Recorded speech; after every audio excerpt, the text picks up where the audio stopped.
Shalom saudara sekalian yang dikasihi Tuhan. Bersyukur sore hari ini kita boleh bersama-sama bersekutu untuk menaikkan ucapan syukur kita karena Allah telah mengasihi kita. Bersyukur sore hari ini kita boleh menaikkan ibadah Paskah bersama-sama, dan mari persiapkan hati kita untuk datang bersama.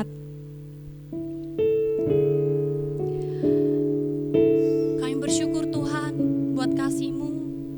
Kami bersyukur Tuhan buat kebaikan-Mu. Di tengah keterbatasan kami Bapa, Engkau selalu ada bersama kami. Di tengah kelemahan kami Bapa, Engkau selalu ada bersama kami. Bahkan Engkau merelakan anak-Mu untuk kami. Merelakan anak-Mu disiksa dan hancur hanya untuk kami. Kami bersyukur Yesus. Mari kita pujikan pujian ini.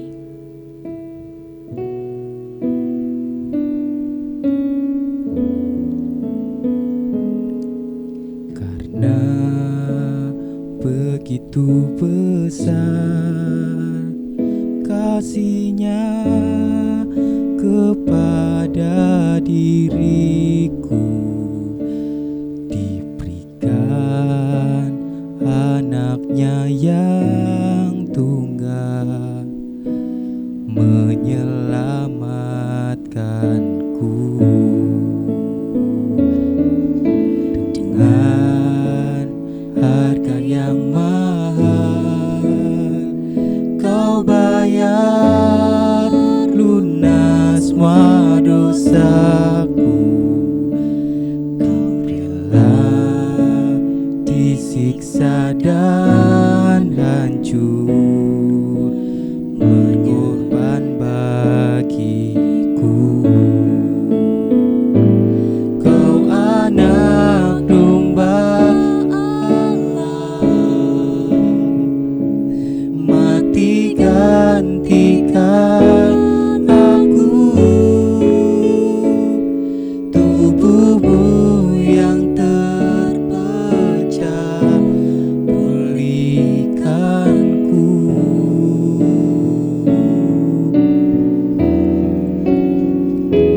Kau anak domba Allah, mati gantikan aku. Darah-Mu yang tercurah pulihkanku.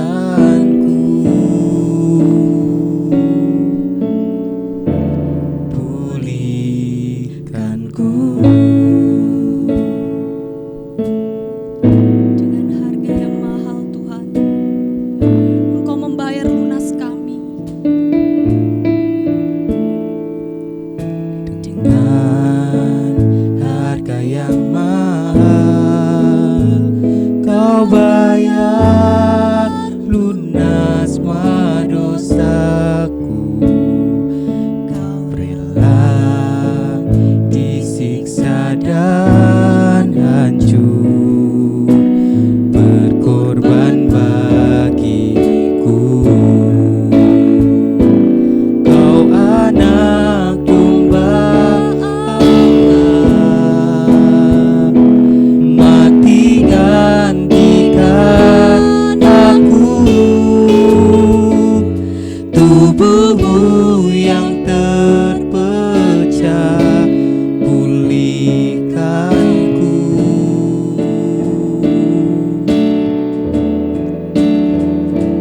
Kau anak domba Allah, mati gantikan aku. Darah-Mu yang tercurah pulihkanku. Pulihkanku. Terima kasih Tuhan. Kami bersyukur buat pengorbanan-Mu Bapa. Terima Kami kasih. bersyukur buat kebaikan-Mu. Engkau mengorbankan anak-Mu untuk kami. Terima kasih Tuhan. Mari jemaat Tuhan, angkat tanganmu, kita nyatakan bersama-sama.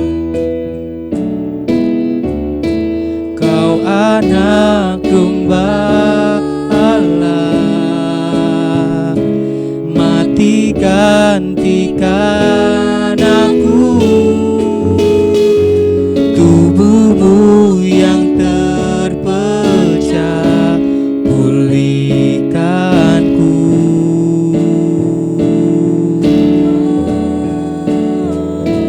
Kau anak domba Allah, mati gantikan aku,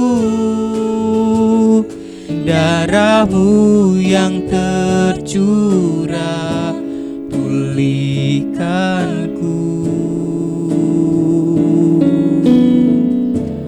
pulihkanku.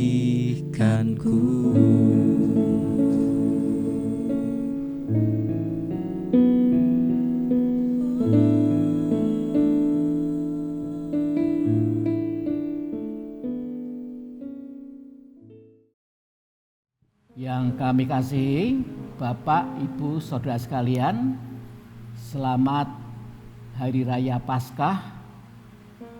Pada saat ini kita akan mengadakan ibadah memperingati korban Kristus di atas kayu salib di Golgota, dan juga akan disertai dengan perjamuan suci.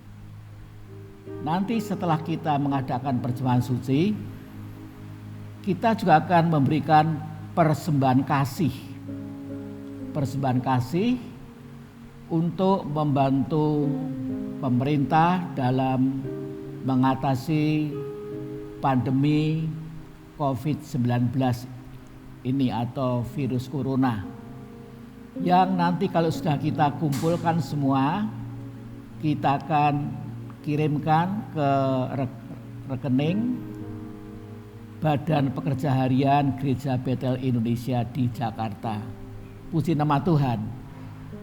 Mari kita akan tundukkan hati kita akan berdoa kepada Tuhan. Bapa yang di surga, Tuhan Yesus Kristus, terima kasih Tuhan, kami telah mendapatkan kesempatan yang indah ini, di mana dalam rumah tangga kami masing-masing, keluarga kami dapat berkumpul bersama-sama dan mengadakan ibadah di rumah kami untuk memperingati kematian Kristus di atas kayu salib di Golgota, dan juga disertai perjamuan suci. Terima kasih Tuhan, kalau kami bersama keluarga, suami istri, anak, orang tua dan sebagainya dapat beribadah seperti ini. Ini adalah anugerah Allah yang luar biasa, karena memang Tuhan menghendaki setiap keluarga kami, rumah kami menjadi tempat di mana Allah berhadirat dan melimpahkan berkat-Nya. Dalam nama Tuhan Yesus hamba berdoa dan mengucap syukur. Haleluya. Amin. Puji nama Tuhan. Bapak, Ibu, Saudara sekalian, saya akan membacakan dalam 1 Korintus 5 ayat 6 sampai 8.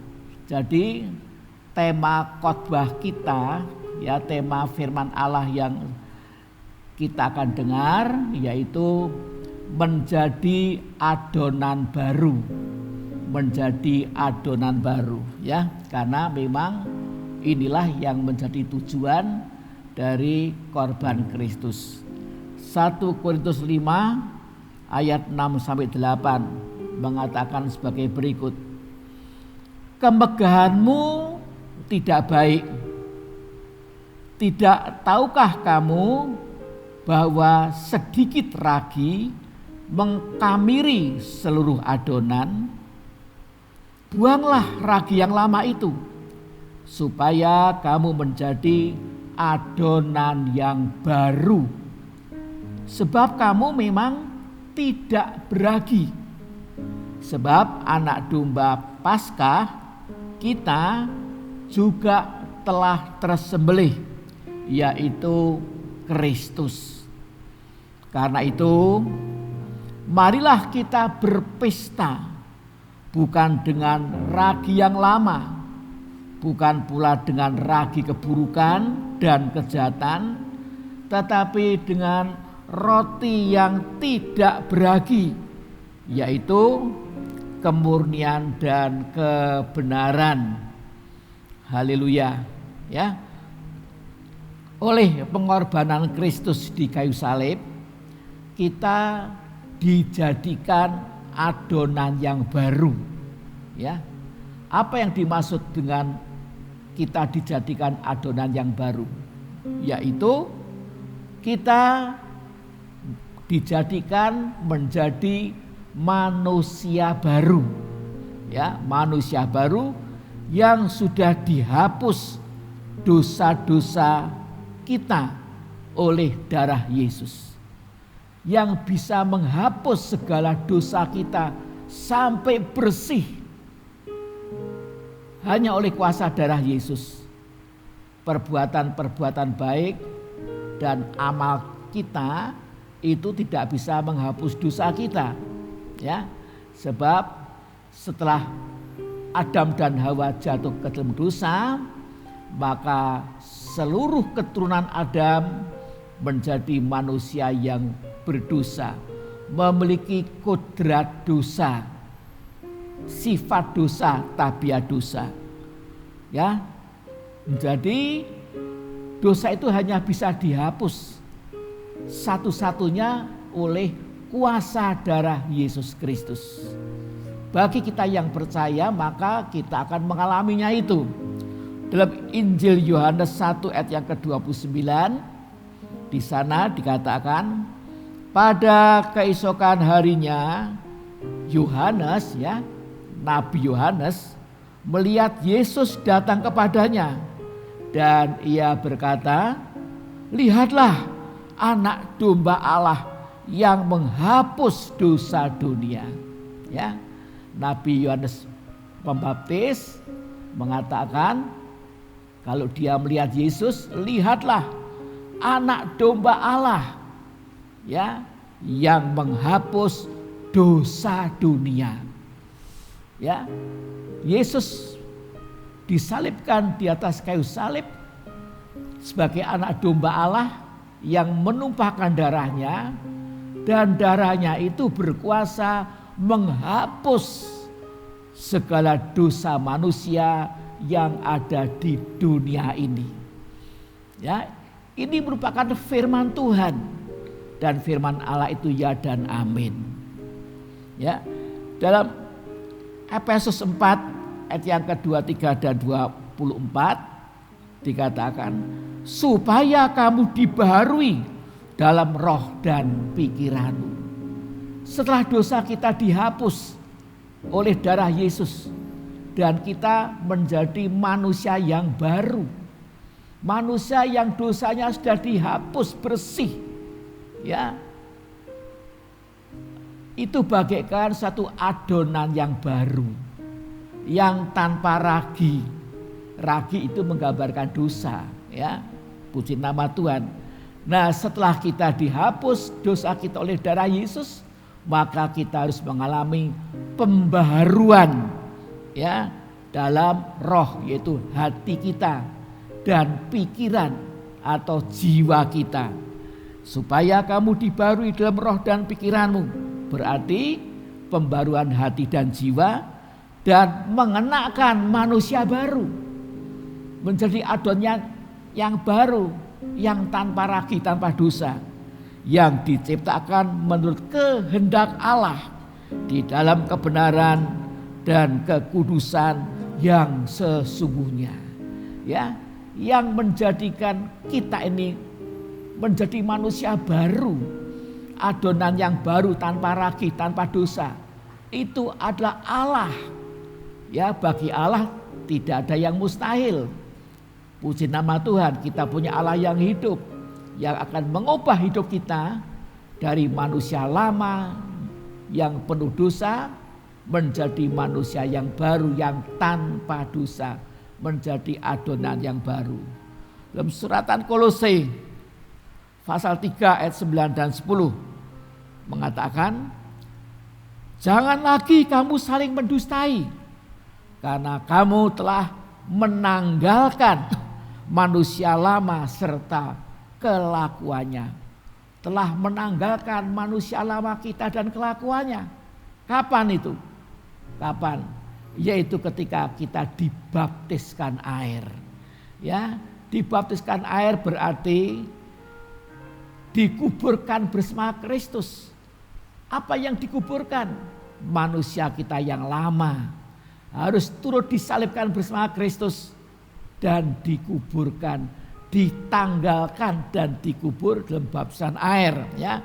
Dan kita kemudian bangkit hidup sebagai manusia yang baru, adonan yang baru, ya.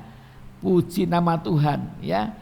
Jangan lagi kamu saling mendustai karena kamu telah menanggalkan manusia lama serta kelakuannya dan telah mengenakan manusia baru yang terus-menerus diperbarui untuk memperoleh pengetahuan yang benar menurut gambar kaliknya.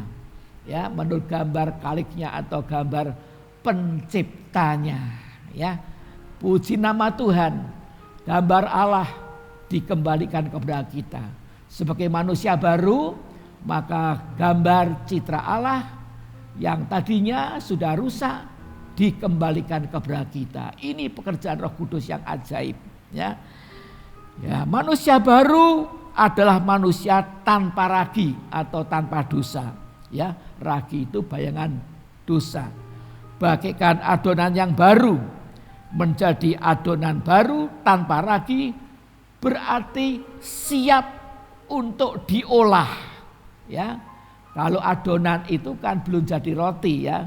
Adonan berarti masih diolah, ya.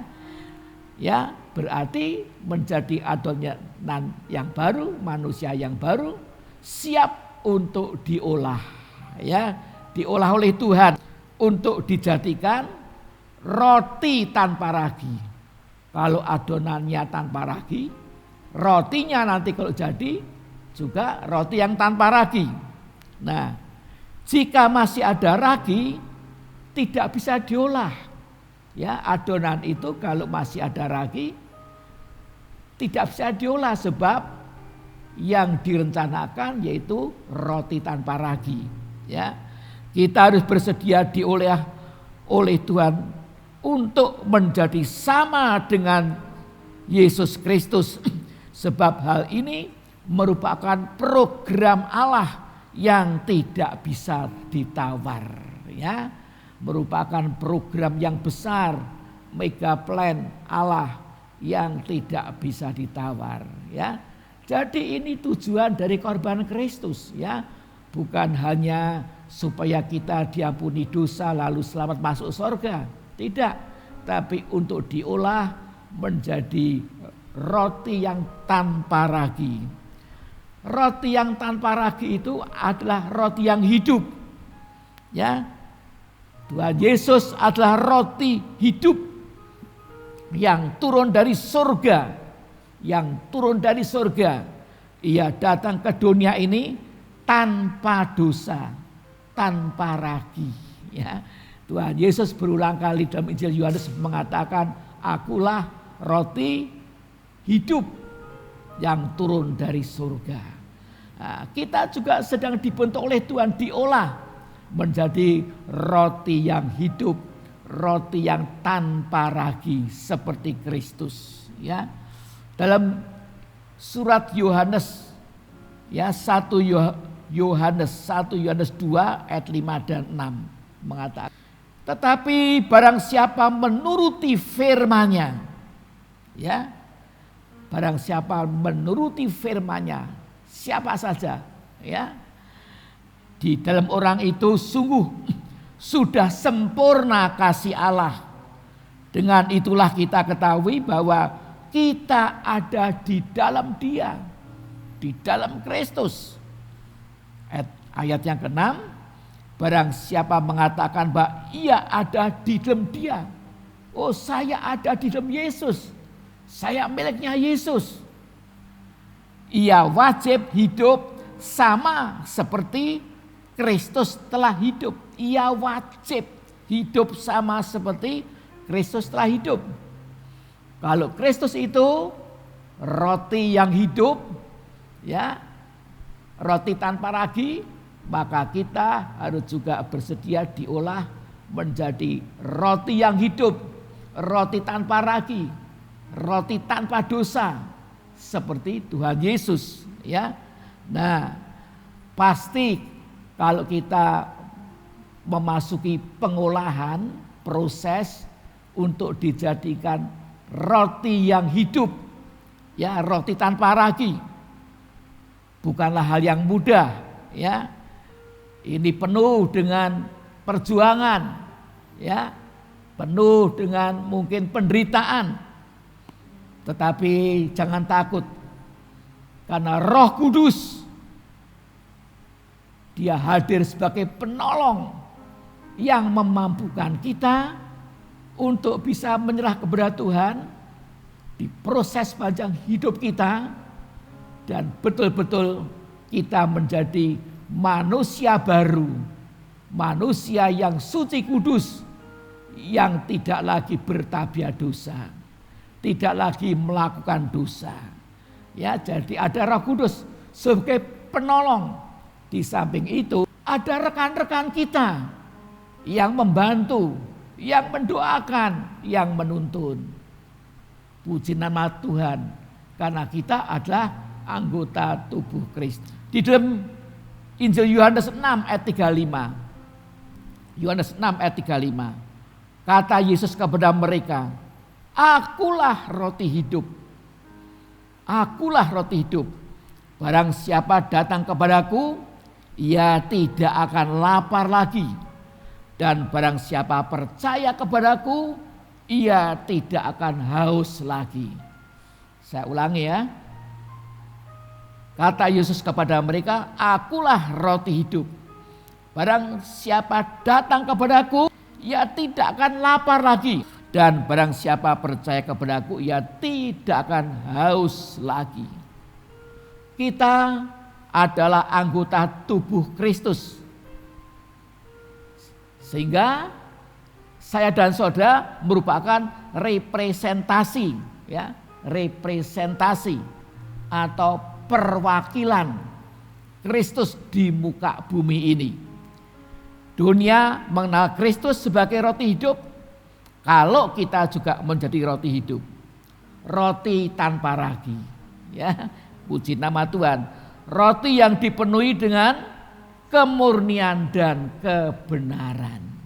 Ya, ya, ini satu kehidupan manusia yang pasti akan penuh dengan sukacita dan damai sejahtera. Sebab apa? Dipenuhi dengan kemurnian dan kebenaran. Roh Kudus itu roh kebenaran. Firman Allah juga firman kebenaran. Itulah yang harus memenuhi hidup kita, penuh dengan roh dan firman. Nah, sebab itu buanglah semua ragi, ya, seperti kata Rasul Paulus yang kita baca dalam 1 Korintus 5 tadi ayat 6 sampai 8, ya. Puji nama Tuhan, ya. Karena itu marilah kita berpesta bukan dengan ragi yang lama, bukan pula dengan ragi keburukan dan kejahatan. Buang itu ragi, ya. Tetapi dengan roti yang tidak beragi, yaitu kemurnian dan kebenaran. Ragi apa saja yang harus kita buang? Satu, ragi dosa, ya, ragi dosa. Ya, ragi dosa itu apa saja? Yang pertama, ragi yang lama. Ragi yang lama artinya gaya hidup kita sebagai manusia lama. Pikiran-pikiran kita yang lama, ya, itu ragi yang lama harus dibuang, dibuang. Yang kedua, ragi keburukan, ya, buang segala yang dinilai Tuhan buruk, buang segala yang dinilai Tuhan buruk, walau dunia masih menganggap baik. Bagi dunia mungkin itu bukan masalah, tidak buruk. Tapi yang Tuhan nilai buruk harus kita buang sampai bersih. Ya, Kemudian yang ketiga yaitu ragi kejahatan. Buang segala yang dinilai Tuhan jahat. Buang segala yang dinilai Tuhan jahat. Walau dunia masih menganggap tidak melanggar hukum, tidak apa-apa. Tapi kalau Tuhan melihat itu jahat, harus kita buang. Ya. Dan saudara pasti mampu karena ada Roh Kudus. Ya. Tuhan lewat firman-Nya tidak pernah memerintahkan kita mengerjakan yang tidak mampu. Kalau Tuhan itu memerintahkan, pasti bisa, pasti kita mampu. Ya, kemudian, ya, yang pertama tadi ragi dosa, yang kedua ragi orang Farisi. Ragi orang Farisi itu ragi kemunafikan. Apa itu kemunafikan? Kalau saya baca dalam Kamus Besar Bahasa Indonesia, munafik berarti pura-pura, bermuka dua, tidak tulus, ya, hanya mengutamakan yang lahiriah, mengabaikan yang ada di dalam hati. Ya, seringkali yang lahiriah tidak sama dengan ada yang di dalam hati. Kelihatannya kita tidak ada apa-apa, senyum, tapi hati mungkin ada kepahitan. Nah, itu harus dibereskan, ya. Buang itu ragi kemunafikan.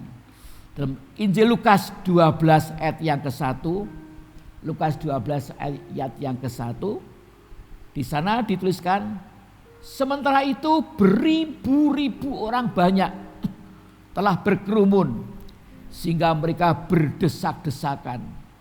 Lalu Yesus mulai mengajar pertama-tama kepada murid-muridnya. Waspadalah terhadap ragi, yaitu kemunafikan orang Farisi. Ya.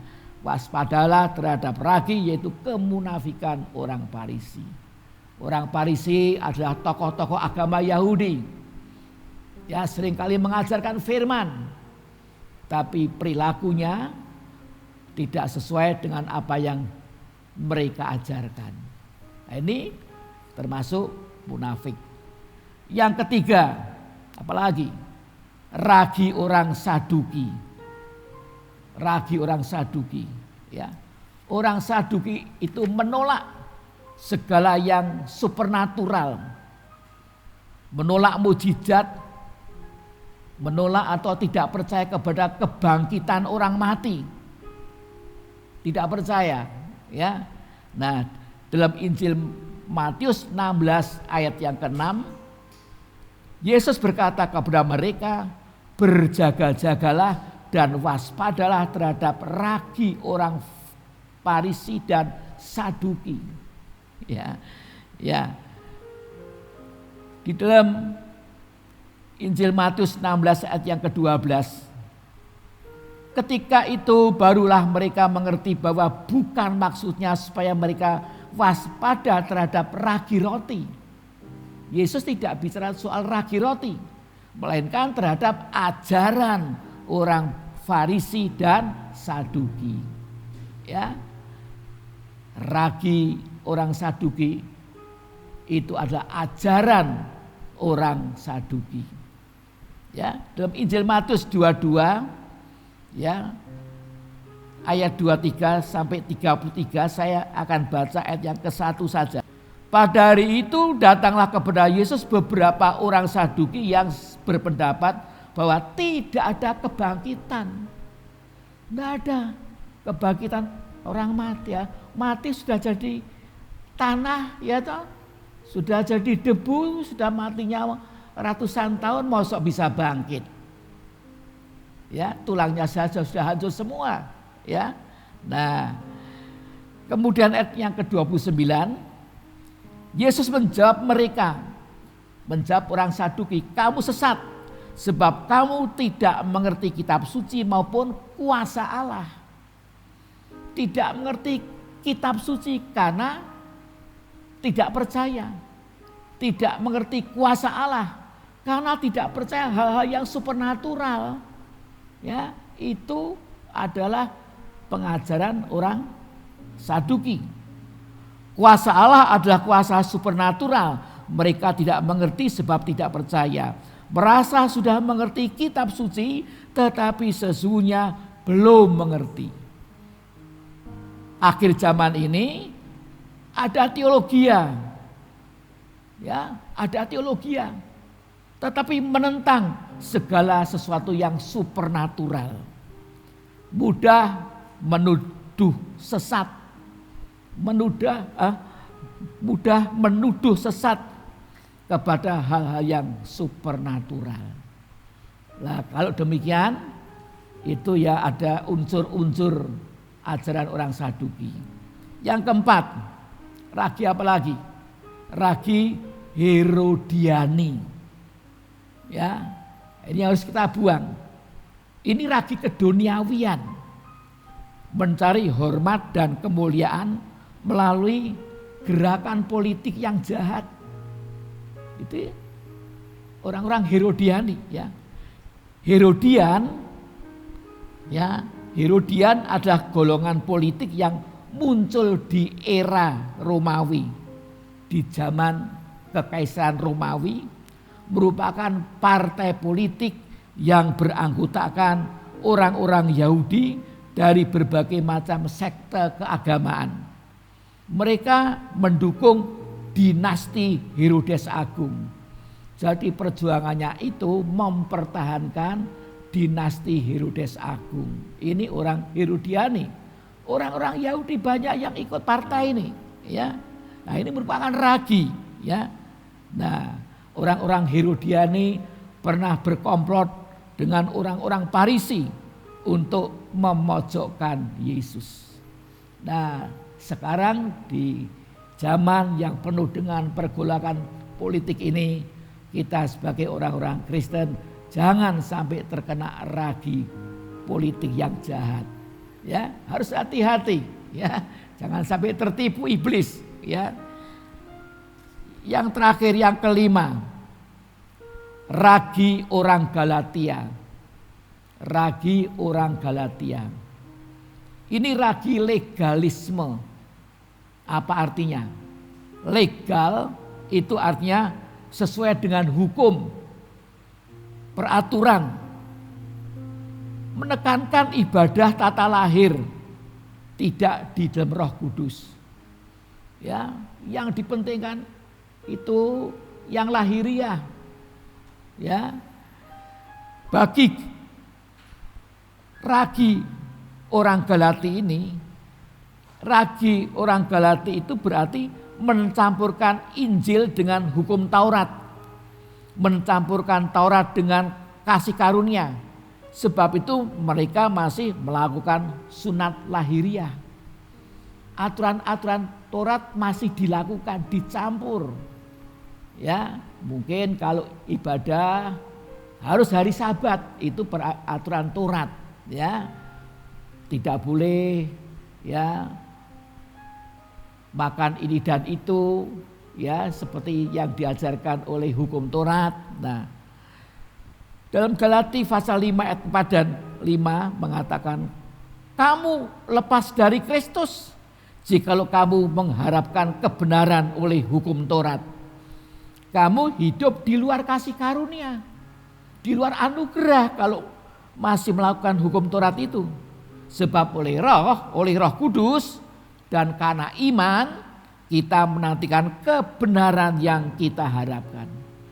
Kebenaran itu adalah pekerjaan Roh Kudus. Kita menantikan dan kita bisa menerima itu dengan iman, bukan dengan melakukan hukum Taurat. Ayat yang ke-6 dan 7. Sebab bagi orang-orang yang ada di dalam Kristus Yesus, hal bersunat atau tidak bersunat tidak mempunyai sesuatu arti.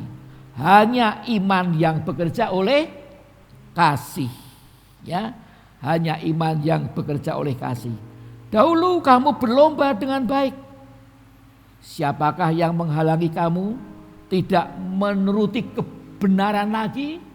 Sudah menyimpang dari Injil, ya. ayat yang ke-8 dan 9. Ajakan untuk tidak menurutinya lagi bukan datang dari Dia, dari Kristus yang memanggil kamu. Sedikit lagi sudah mengkawinkan seluruh adonan. Ya, sedikit lagi sudah akan mengkawinkan seluruh adonan. Nah, di hadapan kita sekarang tersedia roti dan anggur perjamuan suci yang mengingatkan kita kepada karya Kristus di kayu salib. Kita bisa membuang ragi-ragi yang ada di dalam diri kita dengan iman, ya.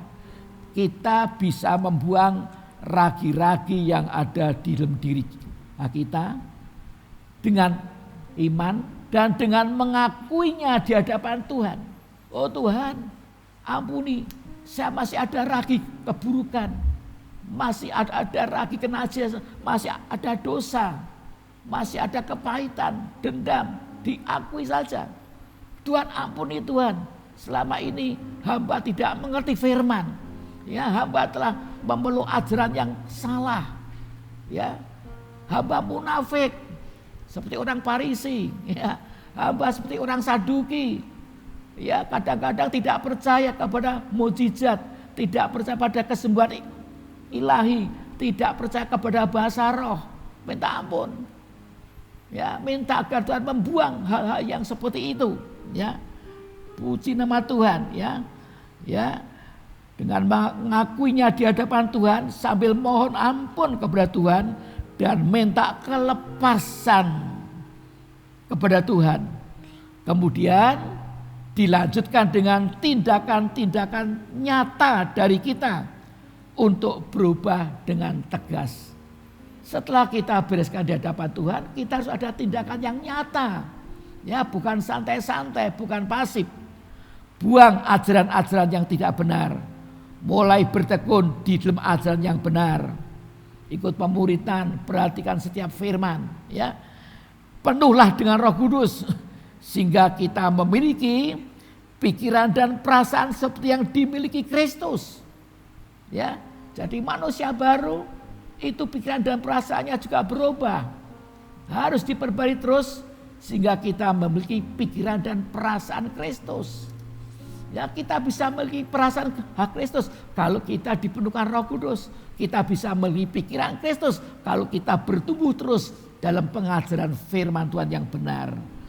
Perbuatan dan perkataan kita berasal dari pikiran dan perasaan kita. Filipi 2 ayat yang kelima mengatakan, hendaklah kamu dalam hidupmu bersama menaruh pikiran dan perasaan yang terdapat juga dalam Kristus Yesus. Ya, tentu ini bukan satu hari jadi, tapi proses pengolahan, tekun setia. Ya, Galati 1 ayat yang ketiga dan 4, Galati pasal 1 ayat 3 dan 4, ayat yang terakhir. Kasih karunia menyertai kamu dan damai sejahtera dari Allah Bapa kita dan dari Tuhan Yesus Kristus yang menyerahkan dirinya karena dosa-dosa kita untuk apa?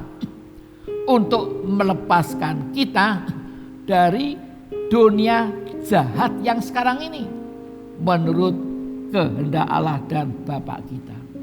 Jadi kuasa dari korban Kristus, darah Kristus memiliki satu kuasa yang dahsyat. Ya, Yesus telah menyerahkan dirinya di kayu salib karena dosa-dosa kita. Untuk apa? Melepaskan kita dari dunia yang jahat sekarang ini. Ya, melepaskan kita dari dunia jahat yang sekarang ini. Ya. Jadi ada kuasa Tuhan untuk melepaskan saudara dari ragi-ragi, dari belenggu ajaran yang sesat, dari belenggu pikiran-pikiran yang bukan dari Tuhan. Ya, benteng-benteng setan pada pikiran kita akan diruntuhkan oleh Tuhan. Ya, saudara sekalian, segala sesuatu yang jahat, yang dari dunia ini, yang sempat menginfiltrasi saudara, semua itu bisa dibuang di dalam nama Tuhan Yesus Kristus. Baginya lah kemuliaan selama-lamanya. Dengan demikian maka berkat dari Paskah yaitu kuasa dari korban Kristus akan kita alami dengan benar dan nyata. Amin. Ya. Jadi memperingati Paskah ini bukan sekedar memperingati, tapi kita mengalami kuasa daripada Paskah itu. Mari kekasih Tuhan, kita akan tundukkan hati kita sekali lagi. Kita berdoa dan mempersiapkan diri untuk menerima perjamuan kudus.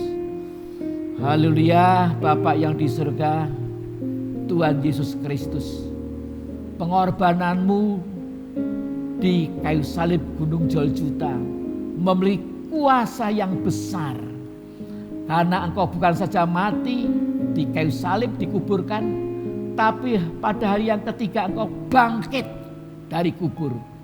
Telah mengalahkan maut, engkau bangkit sebagai anak Allah yang hidup, yang memakai tubuh kemuliaan, yang tidak akan bisa mati lagi, tidak bisa tua, tidak bisa terluka.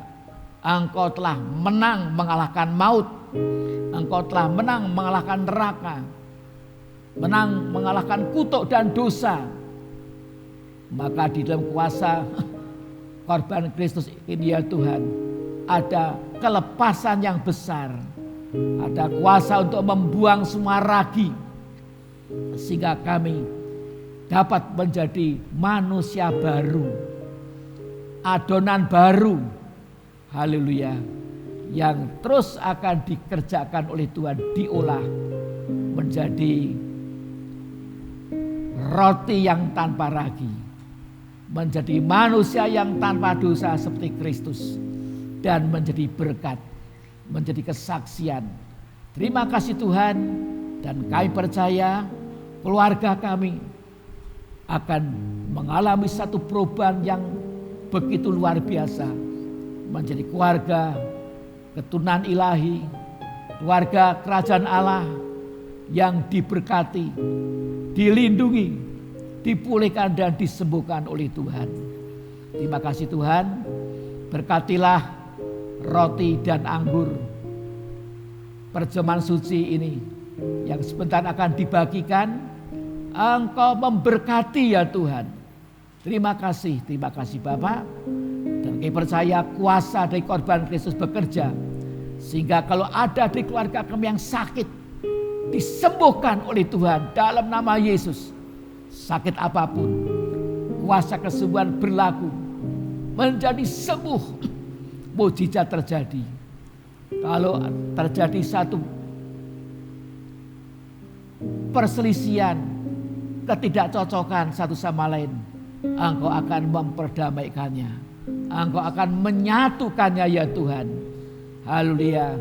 Sehingga damai sejahtera daripada Allah akan memenuhi seluruh keluarga kami. Demikian juga ya Tuhan, kalau hari-hari ini kami sedang menghadapi kesulitan ekonomi, Tuhan buka jalan sehingga keadaan ekonomi kami juga mengalami berkat-berkat yang heran. Anak-anak kami semua dijaga dan dilindungi oleh Tuhan. Masa depannya dalam tangan Tuhan, diatur oleh Tuhan. Terima kasih, jadikan kami sekeluarga ini keluarga yang mengasihi Tuhan dan mengasihi satu sama lain. Terima kasih Tuhan. Haleluya. Sebentar kami akan membagikan perjamuan suci ini di antara keluarga kami. Berkati kami semua. Terima kasih Bapa. Dalam nama Tuhan Yesus, hamba-Mu berdoa. Amin. Silakan roti dan anggur perjamuan suci boleh dibagikan ya. Dan sementara dibagikan kita bisa menyanyi satu nyanyian ya. Sucikan hatiku dengan darah-Mu atas mezbah-Mu, Tuhan. Biarlah hidupku berlayak selalu di hadapan-Mu, Yesus. Sucikan bersihkan hatiku dengan darah-Mu atas mezbah-Mu. Tuhan, biarlah hidupku berlayak selalu di hadapan-Mu.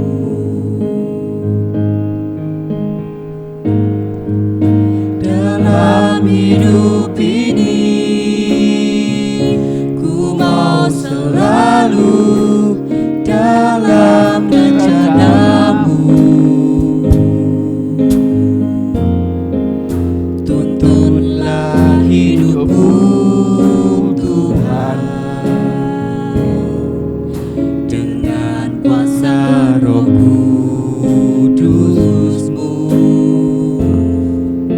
agar ku setiap waktu sujud menyembah-Mu, agar ku setiap waktu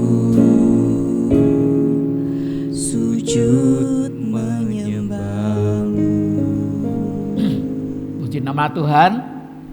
Mari kita angkat roti dengan tangan kanan kita ini ya ke atas.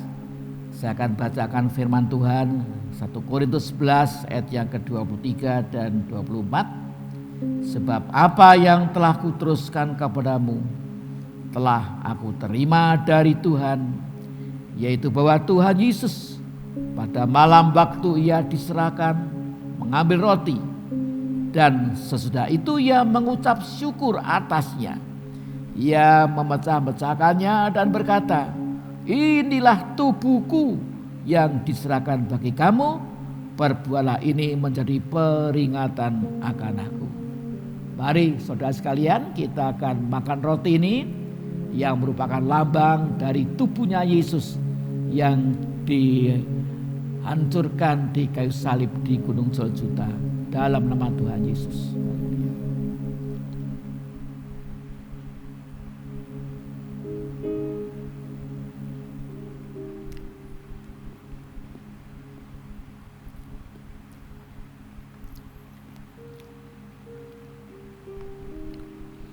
Kita akan angkat cawan yang berisikan air anggur ini, lambang dari darah Kristus. Demikian juga Yesus mengambil cawan sesudah makan, lalu berkata, cawan ini adalah perjanjian baru yang dimeteraikan oleh darahku. Perbuatlah ini setiap kali kamu meminumnya menjadi peringatan akan aku. Sebab setiap kali kamu makan roti ini dan minum cawan ini, kamu memberitakan kematian Tuhan sampai ia datang. Dalam nama Tuhan Yesus kita akan minum bersama.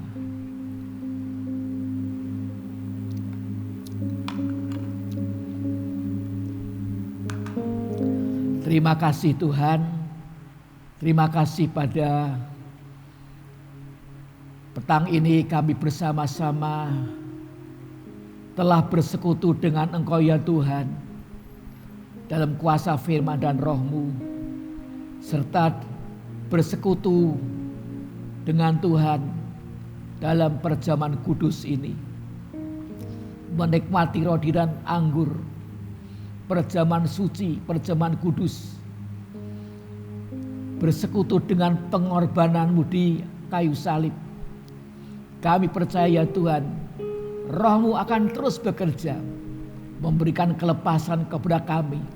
Menyucikan kami dari semua ragi. Dibuang bersih. Dan kami betul-betul menjadi adonan yang baru.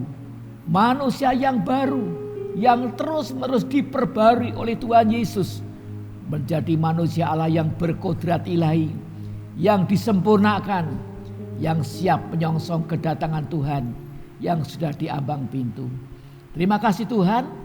Sebentar kami akan memberikan persembahan kasih ya Tuhan. Untuk membantu pemerintah mengatasi pandemi COVID-19 ini. Terima kasih Tuhan memberkati kami tuntun kami supaya kami boleh memberikan persembahan kasih seperti apa yang Roh Kudus mau, dan kami boleh memberikan persembahan dengan sukacita, iman dan penuh ucapan syukur. Terima kasih. Haleluya. Berkati semuanya Tuhan. Terima kasih. Haleluya. Kekasih-kekasih Tuhan, terimalah berkat kasih dari Allah Bapa, anugerah dan damai sejahtera dalam Tuhan Yesus, serta persekutuan dengan kuasa Roh Kudus menyertai saudara sekalian, keluarga saudara, sampai Maranatha, Tuhan datang pada kali yang kedua. Amin. Ya, persembahannya nanti dikumpulkan ya, dan akan kita kirim bersama-sama ke rekening dari Badan Pekerja Harian Gereja Bethel Indonesia. Terima kasih, Tuhan memberkati. Amin.